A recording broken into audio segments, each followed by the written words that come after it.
Tigrayans displaced from western Tigray in just the past week as ethnic cleansing campaigns continue.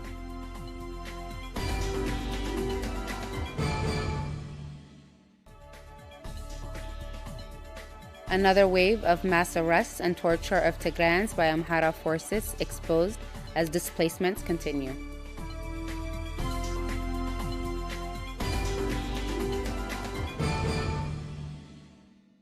Good evening, I'm Salam Berhana with today's news, and now for the details. In a press conference held earlier today, head for the Bureau of Social Affairs in Tigray, Mulugeta Dabalqaw, announced that 20,000 people had been displaced from western Tigray in the past week alone. The head for the Bureau stated that the displaced persons had been forcibly loaded onto trucks and driven to areas bordering northwestern Tigray, while the whereabouts of many remains unknown. Bethlehem Ayala has more on this. Ethiopian forces led by Amhara militia and Fano vigilante group have been committing ethnic cleansing in western Tigray, displacing over 1 million Tigrayans from the area and resettling a new community. The displacements have continued from areas of western Tigray still occupied by Ethiopian forces, with nearly 20,000 people evicted from western Tigray just this past week.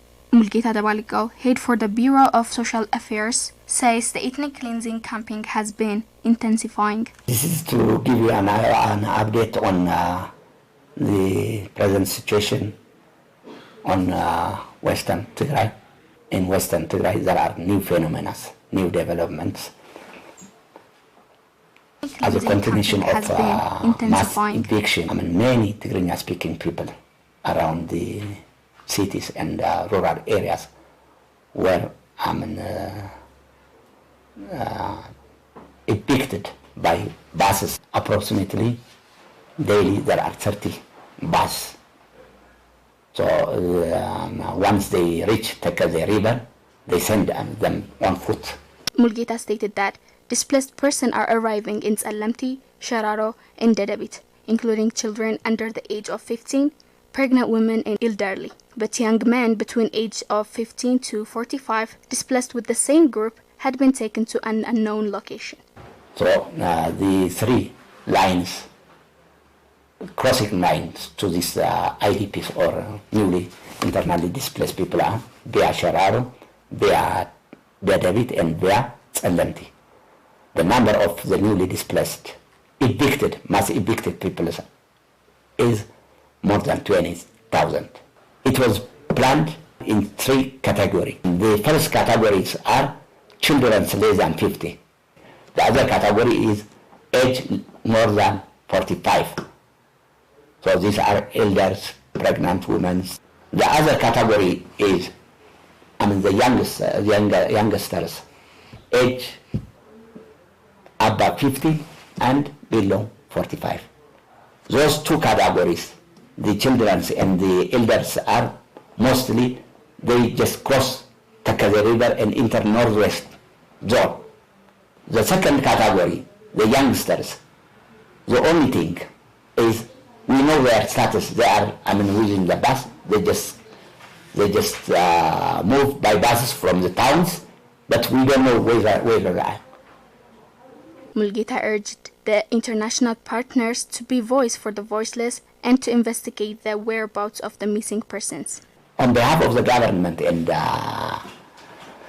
the people of Tigray and the Bureau, I urge all neutral bodies, international bodies, they can be UN, NGOs, humanitarian organizations, for two things. One, to assist, to give assistance, rapid humanitarian assistance for the needy. The second is to be voice for the voiceless. Second category, young Tigrayans who do not, who we do not know their destinations. There are over 2.2 million internally displaced persons in Tigray in a dire humanitarian situation due to the ongoing siege that has depleted food stocks and medical supplies. This new wave of displacement are sure to add burden to an already broken response mechanism.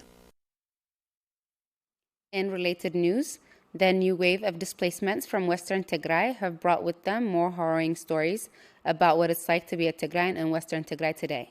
Newly displaced persons from Western Tigray describe a new wave of mass arrests that started in late June, with many tortured and killed. Sablawark Lama has more.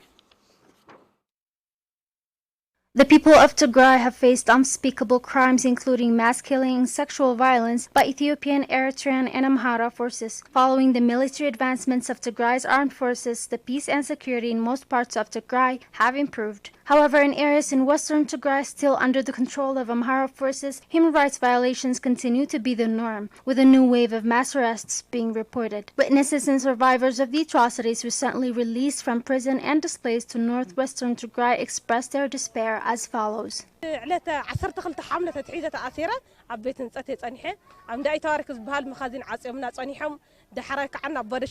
I was arrested on July 19 and I stayed in prison until recently. They gathered us up in a warehouse named Indait Barak, and then they moved us to Bado Shidishta because there were so many prisoners. They were bringing so many boys and girls there. They wouldn't allow us to get medical care. They would say, tell us if someone dies, we will take the body out. They wouldn't bury those that died. They would say, juntas don't deserve to be buried. Just put it aside. They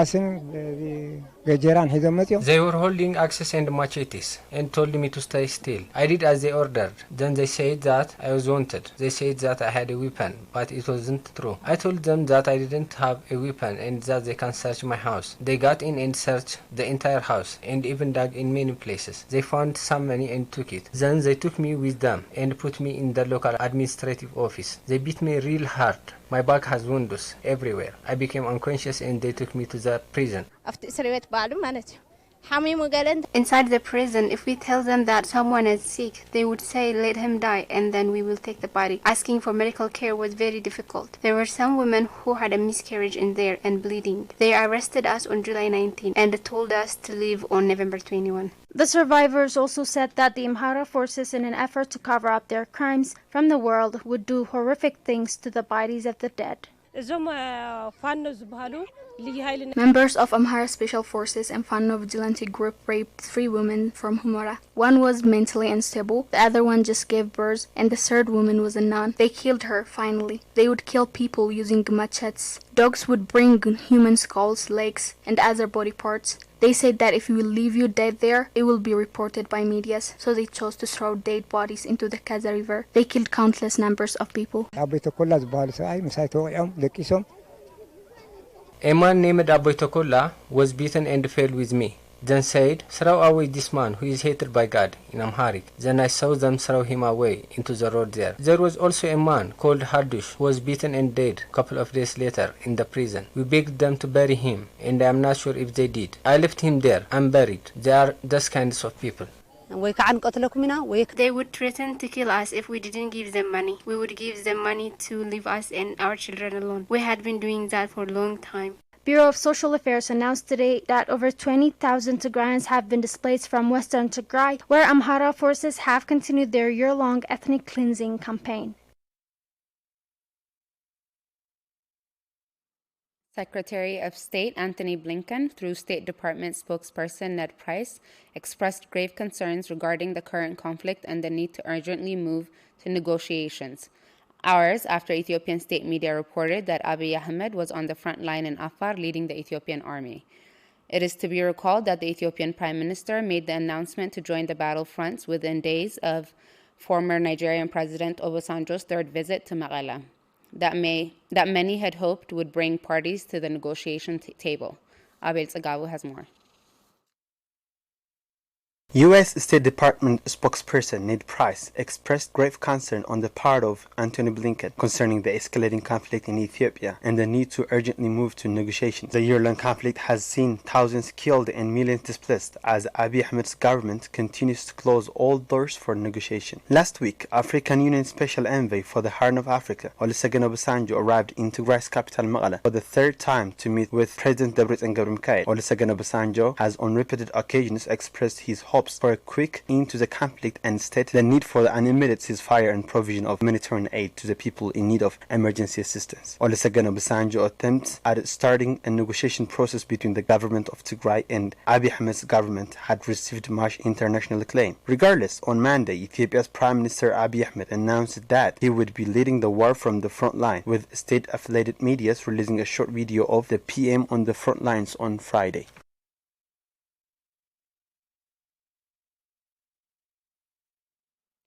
Aerial bombardments targeting civilians have become almost a daily occurrence in today's Ethiopia. A recent drone attack in Lalibela, Amhara region has killed 5 civilians, 4 members of the same family, and injured several more. Wintakidana with more. Aerial bombardments attacking civilians have become a signature mark of the Ethiopian government in the past year of conflict. Many civilians across Tigray and other parts of Ethiopia have been killed, injured, and private property destroyed. A recent attack on the town of Lalibela in the district of Lasta in the Amhara region killed an entire family as they were asleep, with a second round of airstrike killing a neighbor that had been coming to help. ያው ሰዎቹንም አምስተኛቱም ያው የሞቱት አጠገብናት ወይዛሬው ነገ ትሞታለች. The attack was in the evening at around 8 p.m. The drone killed more than 5 people, 4 are members of the same family, while 7 are severely wounded. Residents of the district expressed their sorrow over the passing of members of their community and their distress at the continued bombardments of the small town. No one is left. Husband and wife with their children are all dead. In addition, a neighbor who came to help them is also dead. የራሱን ህዝብ ይጨፈጭፋን ብለን አላሰብነውም እኛ ራሱ ጨፈጨፈን ፈጀን. We never thought that Abiy would attack his own people. He massacred us, killed us. What could we do? We didn't expect this. ምን ይወጋ ዞሮ እኛ አውቆ ነው. There is nothing to tell here. He is doing this intentionally to massacre us. Had he left the throne, we would have been in peace. This is just one of around attacks on civilians in the Amhara region, with an attack in Chafarobit in southern Wollo last week, killing over 60 civilians. On Friday, Tigray's capital, Mekelle, also saw a new round of airstrikes that targeted residential areas, damaging multiple homes and causing terror for the residents of the city. Abraha Gabratinsae has the details. For nearly 2 months now, the Ethiopian government has been bombarding Mekelle, the capital of Tigray, killing and injuring dozens of civilians. The attacks have had very few military objectives. The most recent attack was conducted in 2 residential areas in Mekelle on Friday, the first taking place at around 9 a.m. in the morning. We were sitting and chatting with my children at home when we suddenly heard an explosion. The airstrikes are targeting innocent civilians. This is becoming a serious source of concern for us. We were at home and we hadn't heard the drone coming. It came suddenly and destroyed our home. This is a civilian residence. I was here with my children. I gave birth to my baby just a few weeks ago. We were eating breakfast when my daughter shouted that the drone was about to attack. We had gathered inside our house when the drone attacked. There is no military target here. This is a residence area.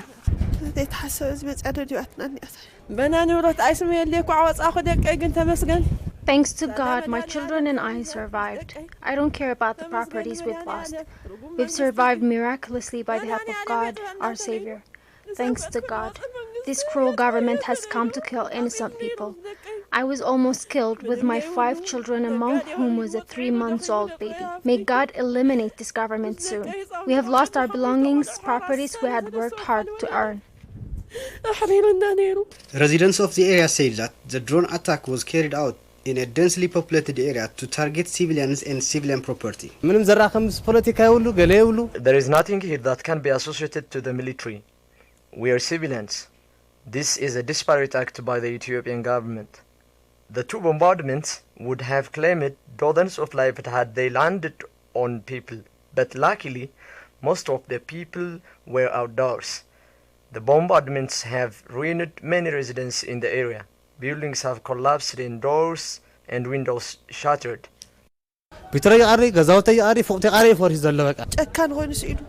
This is extreme cruelty and nothing more. I can't see any apparent reason to bombard this area. Its aim is just to attack civilians. Abiy Ahmed doesn't care about innocent children. This is cruel.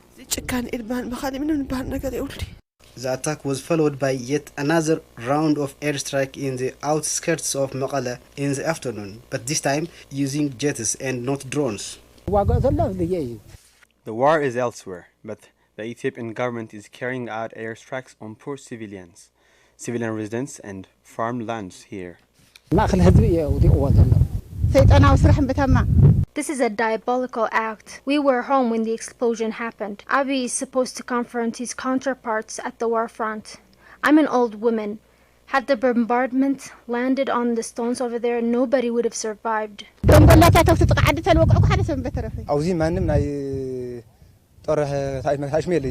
is no military base here. It is all farmers' residence and there is a school. You can't see anything related to armed forces. All are civilians here. This is just one of many airstrikes conducted on the capital since the beginning of October. The airstrikes have led to the deaths of dozens of civilians and injured many more. Ethiopia's command post issued 4 new directives on Thursday attempting to regulate a range of issues including social media activities. The new directives also prohibits attempts by opposition groups to form a transitional government. This came just days after Oromo Federalist Congress released a statement calling for the establishment of a transitional government. Abel Tsagabu with the details. Ethiopia's command post tasked with the responsibility of overseeing Ethiopia's newly declared state of emergency issued 4 new directives that it said were necessary to avoid obstacles in enforcing the emergency provisions. The directives govern a wide range of issues including media and social media activities and cautioned against anybody attempting to form a transitional government. The newly issued directives bars media outlets from supporting on news regarding military activities sourced from bodies other than the government. It is to be recalled that a journalist from Ahadu Television had been arrested following a report about the capture of Chifra by Tigray's armed forces. The directives also stated that it is forbidden to support groups declared terrorists by the Ethiopian government on any media outlets, including social media, and authorizes forces to take measures against those who do. The directive also cautions against any attempt to establish a transitional government or any other form of administration. It is to be recalled that Oromo Federalist Congress called for the formation of transitional government in a statement on Tuesday, November 23. The year-long genocidal campaign against the people of Tigray has come side by side with hate speech that has worked to both normalize and justify the suffering of Tigrayans in Ethiopia. The more recent wave of hate speech has been propagated mainly by Ethiopian state media and officials, drawing Tigrayans as a threat to the safety and security of Ethiopians everywhere. Aragawi Gabra Mikhail with more. A year has passed since the Ethiopian government started to actively carry out genocide against the people of Tigray, an act naturally preceded by dangerous rhetoric that would work to normalize killing and torture of Tigrayans everywhere. አሁን ያለው ውጊያ ግን ተቀይሯል። አሁን ያለው ውጊያ የትኛው መንደር ወታደር ሲሄድ ምንም ጠላት አያይም። The current war is different. Our troops rarely see the enemy, just innocent civilians. If the numbers of soldiers is any less than that of the community in the surrounding area, the soldiers would be encircled and killed with guns and machetes. Let me tell you an example. In one instance, members of a community asked our soldiers to protect them because the junta would kill anyone that doesn't support them. Our soldiers, believing the residents, left 20 soldiers behind and went out a scout to surrounding areas. The same residents that had asked for protection in the morning would kill the soldiers in the afternoon. Similar incidents became common and frequent from place to place.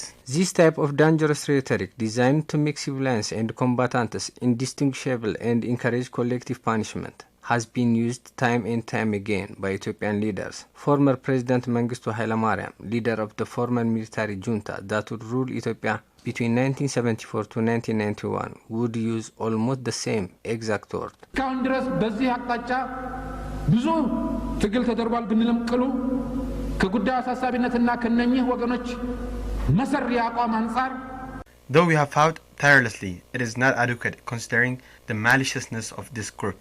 Our revolutionary army born from the womb of the people was attacked, as if it were an enemy troop. In Aksum, Adwa, Shira, it would be attacked by farmers gathered like a swarm of locusts, as if our army is not a part of the people, as if our army hadn't paid a sacrifice so farmers could own land. We are portrayed as backwards, famine-stricken, and needy due to the hardship that stems from that area. The rest of Ethiopia can feed itself. Dr. Mu'uz Gidey, a researcher at Tigray Institute of Policy Studies, says that genocidal rhetoric have been an element of different regimes. The circumstance now is quite different. Almost all the conditions that predispose a given society to the brink of committing genocide has been there before the action. And the other point is because there was, those people who came to power were also fanning certain kind of fascist elements. I dare say fascism has been practiced in Ethiopia during the Derg regime, but the government in power now is a new breed of fascism, which is armed with modern arsenals of propaganda, hate speech, dehumanization, and instigation of people to violence. So all those things has been there, and because of those contexts, then those people have used the propaganda, the dehumanization, and other economic and political differences among ethnic groups, and in scapegoating Tagaru as the very victim or as the very cause which has brought the country to this level of crisis.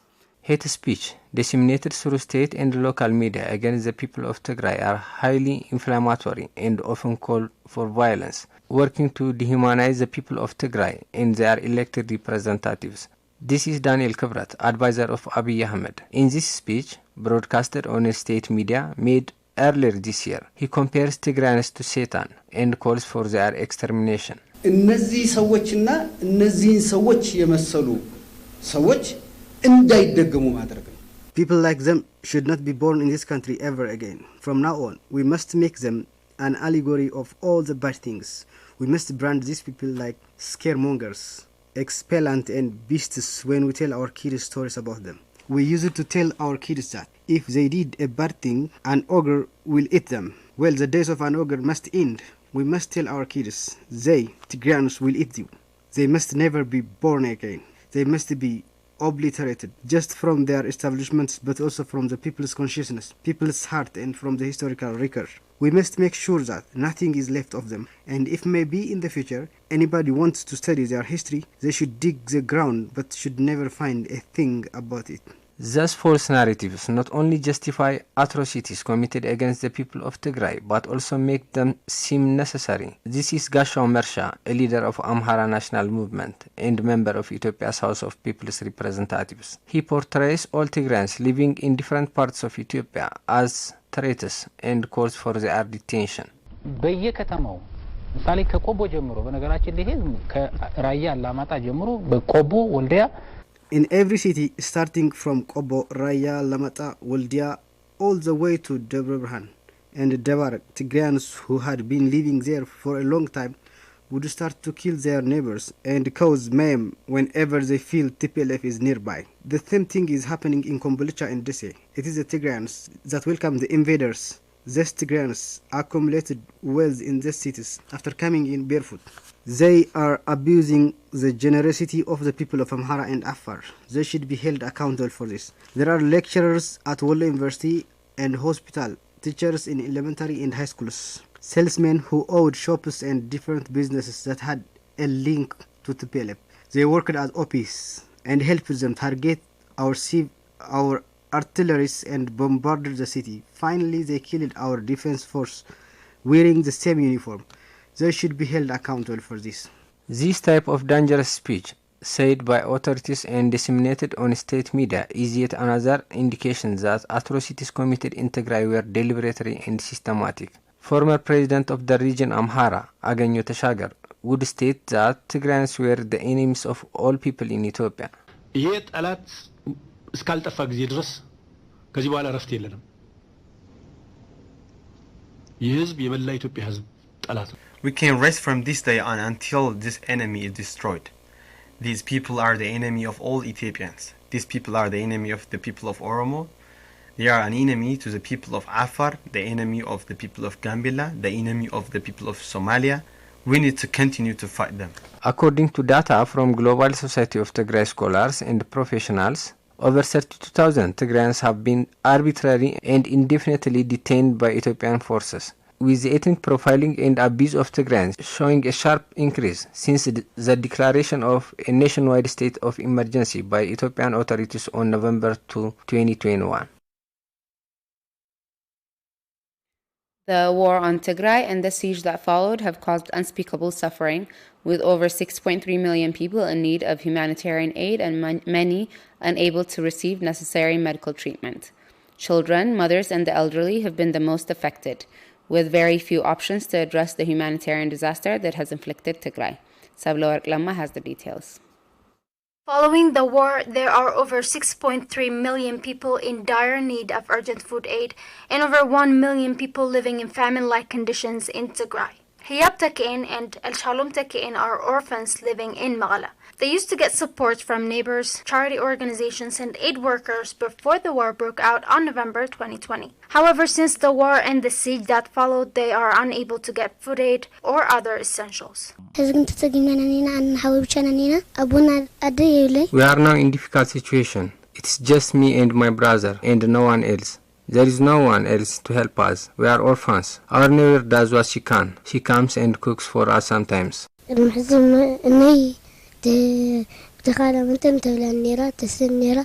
My mother used to feed me and care for me when she was alive, but she is dead now. We are so hungry. I wish someone could help us and help us fulfill our basic needs. Zamadat Amrat is one of the neighbors that cooks for the orphans. She says that since the roads are blocked and communications are not available, they are unable to contact the people that previously supported them and that she is worried about their conditions. The fact that they lost their parents is devastating enough, let alone having to live in hunger. And those that helped them couldn't continue since the roads are blocked, banks are closed, and communication is unavailable. But now, I'm just cooking whatever I can find for them. But that is not enough. They are in difficult condition. I'm stressed thinking about those children and how they are doing. The all-encompassing siege on Tigray has devastated households all across Tigray. They are left with very little options but to hope for a better day. They have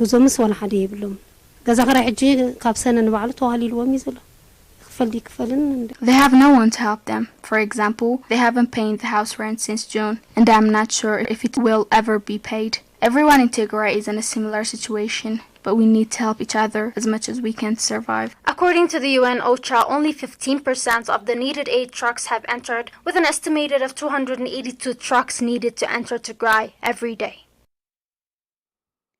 One of the major sectors targeted for looting and destruction in the year-long conflict have been commercial businesses and industries. Our reporters were in Adigrat to witness the destruction on Walia flour factory, destroyed by Eritrean soldiers.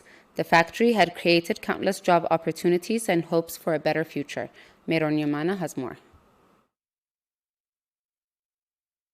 Walia flour factory in Adigrat is one of the private properties that was looted and destroyed by the Eritrean soldiers.